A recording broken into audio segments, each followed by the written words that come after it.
የዲያስፖራ ፋኖችና የጽምዶ ፈጥረናል ያሉ አካላት እሰጥ አገባ ገብተዋል። ቴሌኮንፈረንስ አድርገው ነበር ትላንትና። የሆነ ጥቂት ቡድን የቴሌኮንፈረንስ ላይ ከፍተኛ ጭቅጭቅ ነበር። የተጨቃጨቁት ምንድነው? በዚህ በቴሌኮንፈረንስ ወደ 3 ምክንያቶች ናቸው የተጨቃጨቁት። አንደኛው ሰሞኑን እጅ እየሰጡ ያሉና የሰላም ስምምነት እያደረጉ ያሉ የፋኖ ኃይሎችን በተመለከተ ነው። አንደኛው አሁን ጭቅጭቅ ውስጥ የገቡት አንድ ማስረሻ በማለት ያስኬዳል ወይ? ህሊናችንስ ሰውስ ምን ይለናል?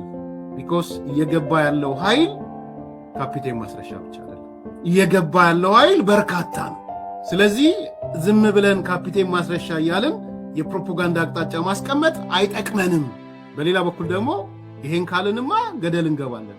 እንግዲህ በዚህ መሃል ነው የምግበይ ሲያሰማራቸው የነበሩ ትእዛዝ ሲሰጣቸው የነበሩ ፋኖች ዛሬ እጃቸውን ሰጥተዋል።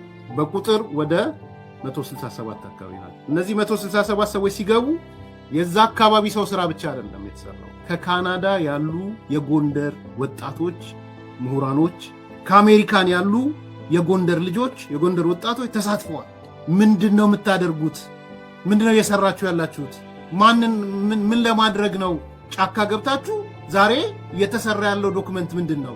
ጎንደርን አሳልፎ መስጠት ነው ለካ እየተሰራ ያለው። ባይዘዌ ብዙ የጎንደር ልሂቃን አሁን ነቅተዋል።